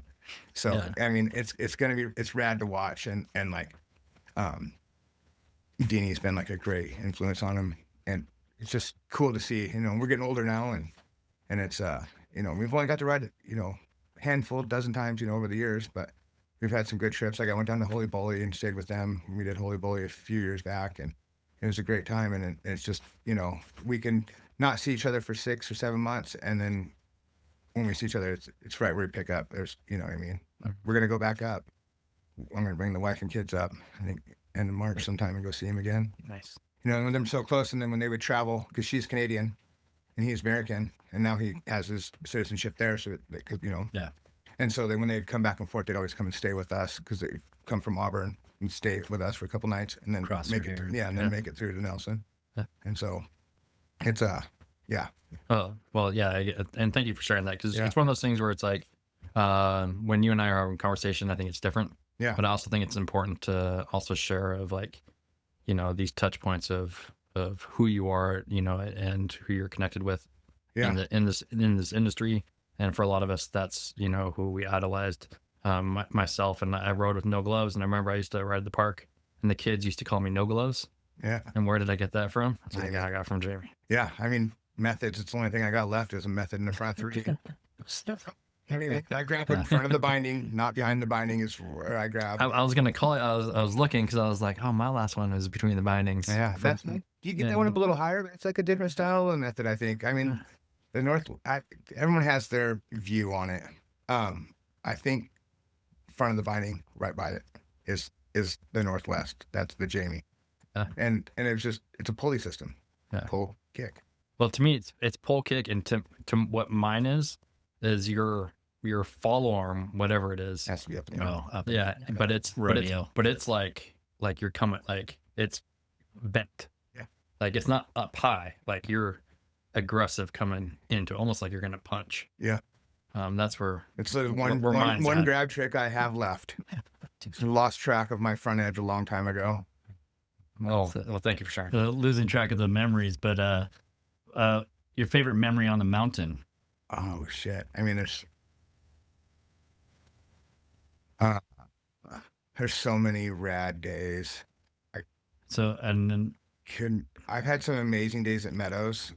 Meadows is still someplace that's very special to me. Like we used to be able to sit on the front bleachers. That was the locals, like when the pros get into town, they sit on those bleachers. It was a really fun, awesome mountain to ride. And some of the jumps that we got to hit. When I think back now and I'm like, oh my God, like the thing was huge and scary. And you're going towards it, looking at a rock field. Mm-hmm. They're seeing filmed in videos. On rock fields on both sides. Yeah. Right. Yeah, Like you're basically in a gut. And then, I went to Europe and that was a pretty amazing, and it'll always stick with me. Yeah. There's a little tiny ski resort when I was in the 90s that I stopped by, and I got a $13 lift ticket called Phoenix Mountain. It's on your way between like Kelowna, like Big White area, because I was coming from Big White at the time. In between there and Red, and it's like a little sign on the side of it that says Phoenix Ski Hill. That's it. Let's check it out. Huh. And we hit it like on really good snow, and there's some local kids there, and this is like 95. I wasn't driving. My dad was driving us, me and a buddy. And there's some local kids there just annihilating that place. But it was like that right amount of like 6 to 8 inches of wet snow, bottomless then, and it was a T-bar only, in my first T-bar experience. So I learned about having a sore groin, getting yanked up there. We didn't always make it to the top every time either. And that place always will stick with me. It's I love small, different ski resorts, but I've had a lot of really amazing days on hill with a lot of awesome people that, just like you can share a day on the hill with somebody and it can change. That person's your friend for life after that day. Yeah, whether it's amazing snow or it's just you make something out of nothing. Yeah. And it's just who you're with and the vibe and how it's going. Yeah, I used to ride with a guy named Chris, and his nickname was Space. And like when I had a little clothing brand when I moved to Hood, I had a brand called Mirror. And I didn't know that there's Mirror Lake there, so like it just resonated with everybody. But my dad owned a stained glass company, so it was like, oh, we already have the name on that. We can call it Mirror. Oh, that's sick. And we did recycled milk jug visor beanies. This was like when Decade was just out. Yeah. So it was like the visor beanie. But Yeah. so you could get a jacket with your name on it. And I remember I sponsored this guy. I was like, I'm going to sponsor you. And I was a rider, but I was like, I bet he's a local guy. He's still one of my favorite snowboarders. And like, he came up a few years ago and it rained, but we rode anyway. And we hiked a quarter pipe at 49 in the rain and had a blast. And like, he's an amazing, like when I was getting half my boards, I was giving them to him. Like when Nidak could send me 3 boards, I'd give him one. Nice. And like, and he's doing it. He still rips around. He rides like a 166 like V-tail and does like 450 onto a box on it. You know what I mean? Oh, Like he just doesn't give a shit. And he's never given a shit. He rides flow bindings. I've been fighting to get him out of those for like 15 years. Like, dude, I don't care if they work together. Ugly. Like, what are you doing? Wow. You know what I mean? He'll have like a wicker holding one of them together. It's like, he doesn't give a shit. You know what I mean? And I love him for that. Like he's such a quirky little rad human. Yeah. And like he'd see the mountain at Meadows differently. And like I remember somebody that stuck with me. They're like, yeah, I always wanted to ride with you in space, but you guys are both kind of in your own little world. It's like we were. But he grew up in Brightwood and as local as you get to Mount Hood. And he knew that mountain, and that's probably why I still love that mountain. I mean Mount Hood gave me a lot, and it took a lot. It took my knee twice. It took 2 of my rotor cuffs. I mean, like, I have one rotator Wow. cuff from that. yeah, I did both mine at the same time, knees in the armpits. Oh Jesus. Went left. I should have went right. Did Space Red regular or? I think he was a regular footer, unfortunately. But I think though, like when you get together, Yeah. when you ride the same, like when you enjoy riding the same like area or zones, when you can ride together like that, you'll see like stuff that's good for each other. Yeah. There's stuff that I'll point out. And I'll We be were like, both pipe nerds back in the day. Like, so like, I mean, he's still always was better than me. And like, I'd watch him throw a front 9 to cab 9 in the pipe on like a 14-foot pipe. And you're like, nobody was doing that then. No one was doing that then. And the pipe used to be like, you could walk through where the hotel is, and then where the mile picks up. The pipe used to be running the the mile. So we'd have to go after work, and we'd go in there, and the cat guy would know us. He'd be grooming it with the pipe dragon. Yeah, you can go. Damn. So we'd get our private pipe session, just hike it all evening in the springs. You know. Wow, that's really good memories. Yeah. So, this is a quick question. I think it'll be a quick answer.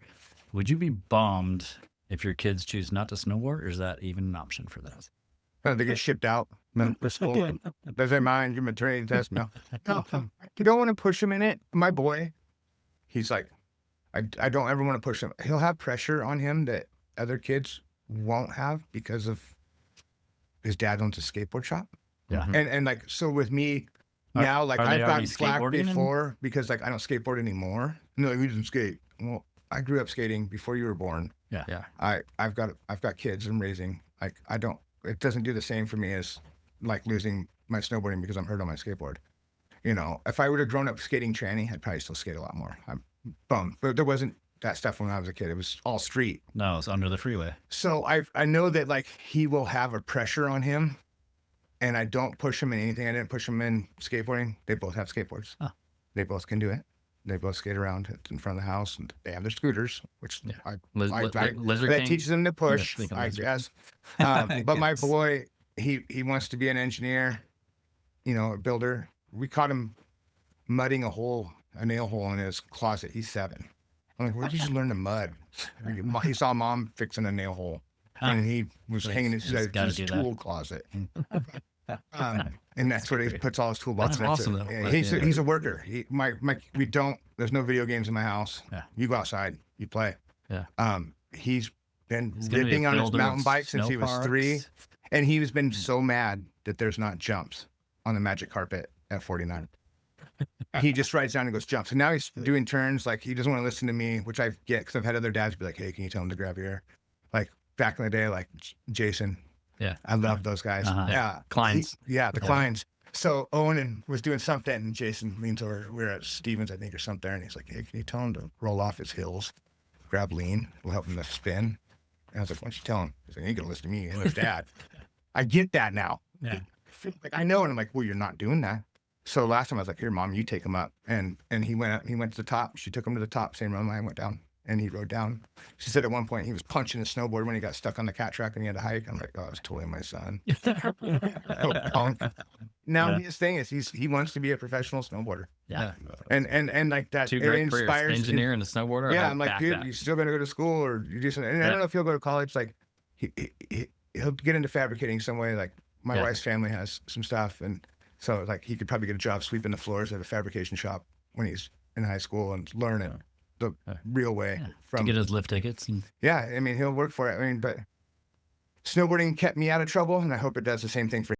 If I knew if I was fucking up and not getting in trouble with the cops or in school, like I wasn't gonna get to go snowboarding on the weekend, you know. And so that once, and he doesn't have a fear button.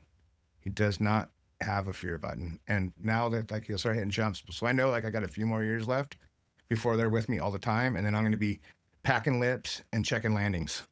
You know, like my daughter, she's very brave too, and she's daddy's little girl, and we always joke that he's mommy's little boy.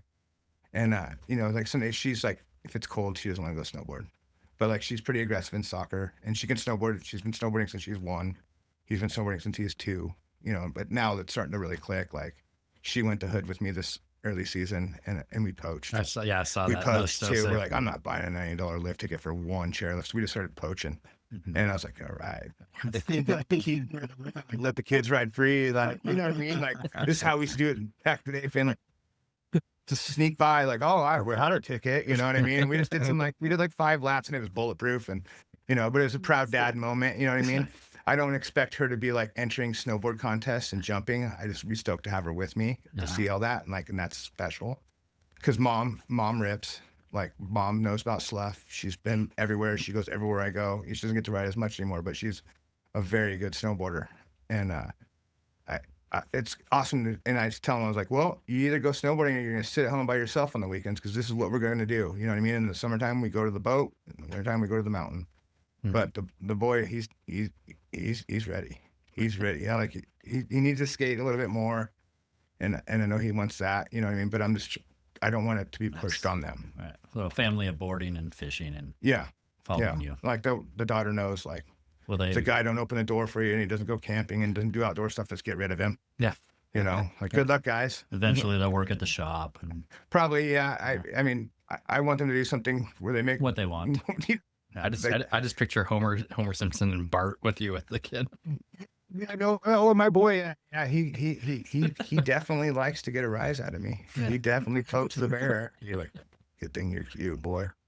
Good thing he's a cute boy. He's little punk. I mean, he's so smart in so many different ways that like a kid his age should not know. But I'm pretty open with my kids. Like, they've heard every cuss word, I'm sure. You know, like I'm not like, this is who I am. They learn it. They see it. They've been downtown to stores. They know what the world's like, and they're not going to be surprised by the shit that they might see in the future. Like, I'm very open with them. I grew up watching some of these. My daughter loves the Twilight series, and they've been watching, what's that? Oh, some of the movies they watch. They watch a lot of the old movies. The Lost Boys is like her favorite movie right now. Her and Fisher. Yeah, so they're in the watch Lost Boys. Vampires, motorcycles. Yeah. Like, I mean, I could definitely always joke with the wife. I'm like, my daughter's definitely gonna go through the goth phase. I think, they like good music. Like, the boy was just super hyped that we got a Slayer patch sewn on his jean jacket. So I'm like, all right, he likes it.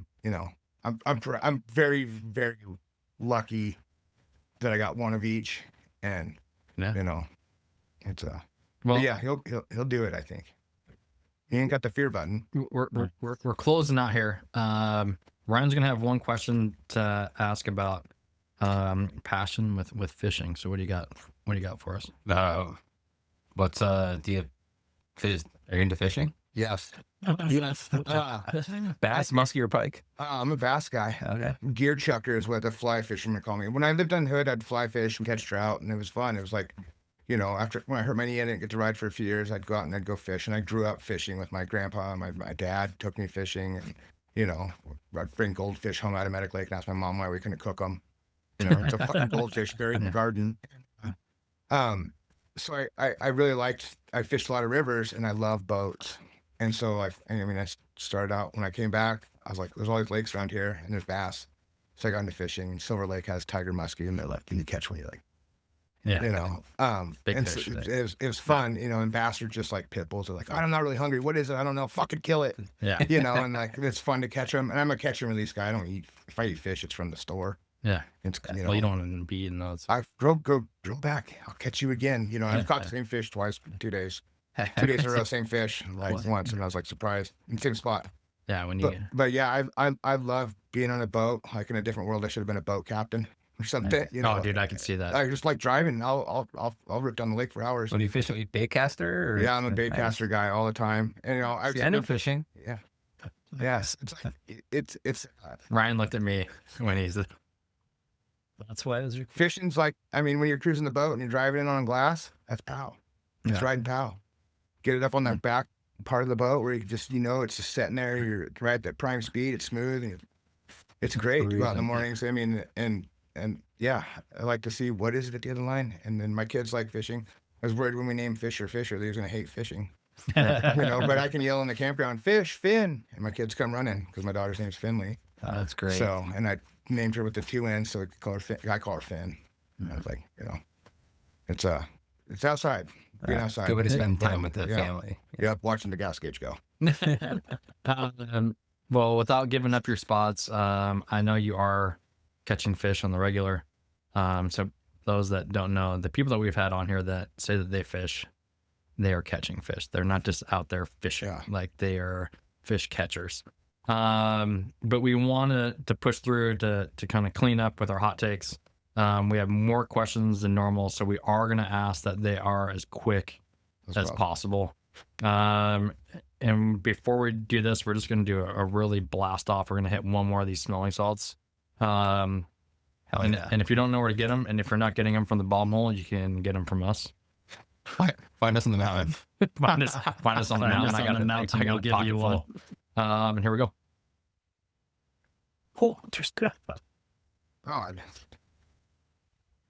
Well, Skateboard. now both sides are burned. Even out. All right. Skateboard or snowboard? Snowboard. Park or powder? Powder. Favorite person to party with? There's a lot. My leaky eyes are looking at your park. I'd say my old boss was Volcom Snail. Yeah. Like, I mean, we survived. We survived. Foursquare or Session? Foursquare. I actually worked for Sessions at one point in time. I love Foursquare. But Yeah, I was more of a special link guy. Thought on split boards. Do they come with a granola bar? I like an answer. No, I mean, to get to where that is, it's awesome. I like to hike out of, like across the ridgeline or out of. I don't like to hike up. I want my cake first. all right. I like that. What local never really got the shine they deserve? Oh shit! And there's so many, like with skating. There's so many kids. Yeah. maybe just name three off the top of your head on both sides. Quick. Oh, I can't even think. I think some of the ones that I think are getting it are getting it and are getting the recognition. Right. Cameron Fryman is one of the pitcher boys. Kid rips. Yeah. Like I watched him just chuck as a kid. Yeah. Hey, hit us back up because we know we're trying to line up something for you to be on the podcast. Yeah. So get it together, Cameron. Yeah. There's so many people. I mean, Jake Siegel was a rad rider that rode with Rick Riley and those guys. Like that whole group. I mean, those guys all rip. Pat up there's a good ripper. Yes, Pat. Also, same thing. You're in the same boat. There's trying so to many, line up. so many. There's a lot of really podcasts. good talent here. It's like hard to think, but some of those guys they didn't want that. They just wanted to rip, and I fucking love that for them. You know what I mean? Like that's not. It's not all. I think trying to get sponsored sometimes in skateboarding it's too much. Like not that you can't do it, but like just do it. Just go skate. Go have fun, and then if it happens, it happens. You know what I mean? But there's a lot of kids now that come out, the younger kids that I don't know so much that they want to get sponsored their second year. Yeah. You know, or they're hitting me up and they're doing shove-its. You're like, no, I'm going to find you. Yeah. Like, well, I'll find you when you're out there. Yeah. You know what I mean? I think that's an all sport thing and another one of those things that we could keep going. But since we're in hot takes, we always ruin it. We're going to get back to it. Is snowboarding an art, sport, or lifestyle? Lifestyle. And art. I mean, it's changed my whole life. I mean, my whole life has been dictated from my snowboard. Mm-hmm. Since, you know, I mean, it was something I wanted. And as soon as I first run, I knew that was fucking it. Mm-hmm. That everything I did in life from that point revolved on how I could snowboard as much as possible. Yeah. That's why I moved to Mount Hood. Yeah. And you went out and got tried to do everything lawns and everything. I did everything I could. Shovel snow. However good, pay us on however good a job you think we did. Yeah. Whack trend. Oh God, there's a bunch of them. Okay. Yeah. It's ugly right now. The pigeon toe stance makes me want to stab my eyeballs out. The pants rolled up over the boots. Your boots are not meant for that. They're not waterproof above your ankle or meant to have snow jammed in your laces. They don't work. It drives me nuts. Like I'm from the wide stance baggy pants era. So it's different, but like some of the narrow, it's just some of the stuff is swiveling, you know, I mean, just different. Like I like ATVs, like you got to do it all, you know what I mean? And there's kids like Austin, he's an ATV. Yep. Kid rips pow, kid jumps, kid annihilates rails. Yeah. Like I keep calling him a kid. He's not a kid. Yep. But I mean, it's like, you got to do it all. And I knew guys at Hood that I'm like, oh, you know, that guy rips. And then we get him like out on God's wall, backside Meadows, and we're like having to fucking save him, getting him down the hill because he doesn't know how to ride powder. Yeah. You know. Yeah, I can't ride jump So, basically. Yeah, pigeon toe stance. It just makes my knees hurt. I've seen that lately a bunch, and I get it for rails. You know what I mean? But like, their knees aren't going to like that later in life. Yep. Angles matter. Everyone says that. Everyone agrees. What tricks are off limits, or off limits trick, or whack trick? Front flips. I hate front flips. I All don't know right. why. I played them out when I was a kid. I got just one of these scars on my chin from one of them. Uh-huh. Yeah, those. I agree. All the kids are just trying flat ground front flips now. Yeah, They're just and then trying we them on a used to flat. pop 'em off a cat track, like front flip, and I learned them on accident. Yeah. I'm good at tomahawking. I fall with grace. Well, you need to keep the momentum. You got to keep. and roll. You got to keep Tuck the and momentum. roll. And speaking of momentum, what local snowboarder do you think? I would say skater. Maybe you could combine the two because there's a couple of them that I'm thinking of that you might be thinking of. But what are some up and comers skate snowboard world? Jeff and I might have a bet on this one too. I mean Austin, but he's doing it. He's there. He's killing it. There's some newer kids I think that are from Sandpoint up there doing it. There's some of the kids I don't know. You know what I mean? There's a couple good skaters in town that I don't know, which I'm like, but I see them, and I'm like, that dude's good. I'd sponsor him, but I'm not. You know, we don't know each other. Yeah. I was gonna say the Holtz. Oh well, yeah. I love the Holtz. So, Simon and Mike are the greatest. And Simon's, I just brain farted. But I would say Simon for sure. Like Simon, and they're good kids, man. They're just like the Kleins. They're good people. And like they're raised right. Both their dads raised them right. And that's what I hope that like my kids can be, you know what I mean? They'll be raised right and know how this works. But Simon's just humble. He's supportive. He always has the shop's back. And Mike has worked for me in the store. You know, like I remember like hitting their dad up and be like, hey, I want your kids to be on the team. Yeah. And we just rode with them. We got to take them to some of our little spots at Silver. And nice. so with Greg? Yeah. I see that. Yeah. Greg's rad. They're a rad family. Right. They're a great family. Favorite video? Oh, shit. Volume 2, Transworld Volume 2, Snowboarder, VHS, had a prolific influence on me as a kid. And then all the Mac Simple Pleasures, decade. Meltdown Project. Yep. I wasn't a big TB5 fan, like, because all the free riding. Yeah. I don't want to see jumps. Like, show me the jumps. And so I'd fast forward. But awesome videos. But yeah, everything Mac Dog, I loved growing up. And then like Roadkill, and like there's another one like Fluff. And then I had some crazy videos. There was another video like Meshach, Shadrach, Abednego.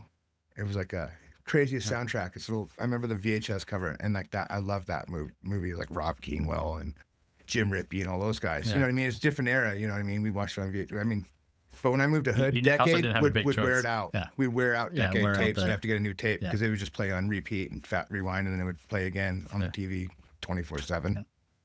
You know. What's a favorite mountain you've ever ridden? That's a tough one. I'm going to do two real quick. Yeah. So Mount Hood Meadows, what it was when I was there, I loved, and it was very special and still one of my most favorite places to be snowboarding. But the crowds now, Yeah. it's a zoo. Yeah.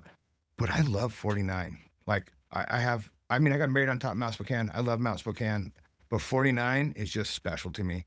I can go there and ride just as good as snow and just as good as lines as I do at Schweitzer, without the tracks, without the people. You know, I'm comfortable there. I'm super comfortable there. Like I could probably ride that with my eyes closed, and I can find trees and know where the snow's at. I can follow where the snow goes, and I'm very fortunate to have 49 degrees north close. You just feel at home there. Right? I just feel at home there. Like I can go there. Like one of my buddies is one of the managers there. It takes good care of us. Like I go there and the food's great. Yeah. And like the new lit. It's just I like what they're doing with the mountain. You know what I mean? And like I think they're seeing like, this is paying off having this new chair and Yeah. stuff. Putting the money into it. Yeah. We have two questions left. Greatest of all time. Snowboarder, Jamie Lynn. I still feel that way. I always will. Mm-hmm. There's a few, you know. I'm a big fan of Devin Walsh too. Those are my two. I like his side spins. Who is Devin's idol? Probably Jamie. It was Jamie. Yeah. Yeah. When I learned that, then I like melted. Yeah. You know, I mean, Terry was doing stuff that no one did until 10 years after Subject Hawkinson. Yeah. You know, and so I mean, I think I got to see like the greatest era of snowboarders. Yeah. It was our era. Like, not my era, but like the era I watched was like, you know, Agreed. I was very fortunate to see the greats. If your life was a snowboard movie, what would the title be? Like a train wreck.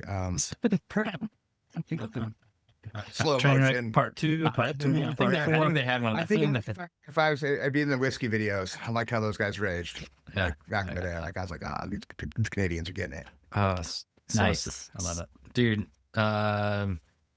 Josh, we want to thank you so much for joining us. You know, we've talked about having you on for a while and trying to line it up. Is there any shout outs or anything that you would like to, you know,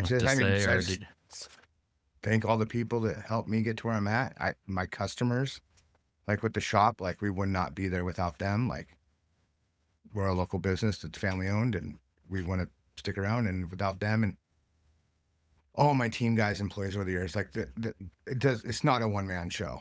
It's definitely not a one man show. It's all my friends that have helped out and been there, and you know what I mean. People that believed in me. My wife's been so supportive. Like, I'm very lucky to have an amazing wife. My dad's super supportive. He helps with the store. He does like the accounting, payable bills stuff, and like the computer stuff that I don't want to do, and it keeps him busy. And you know, them, and you know, just the people that have supported us. Like, we wouldn't be here. I mean, when we opened up, we were like, all right, we'll see how this goes. Like, I hope we can do this. You know, 16 years later. And it's, Yeah. you know, and will say it's like, this has been the hardest year we've ever had as a business, is this year, which has been a little struggle for us. You know what I mean? Just with everything, but the economy. But you know, we opened in a recession, and we'll keep going. You know what I mean? It's definitely not something that people can get rich doing. Yeah. You know, I mean, I joke with my wife. I'm like, I'm just a trophy husband. You know, she's the nurse. You know what I mean? She's the breadwinner. You know, but I with my stores, it's made me to where I'm raising my kids. Yeah. You know, they're with me. I get up every morning. I cook them breakfast.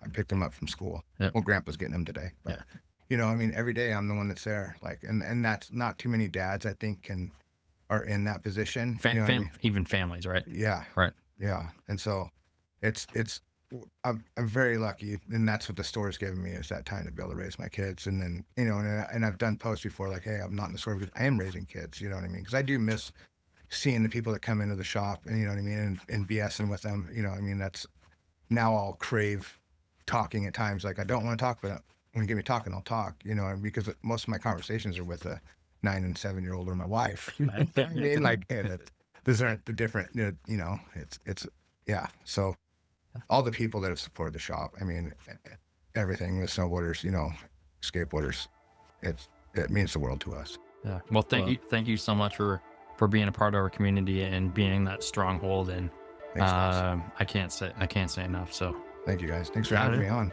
Yeah.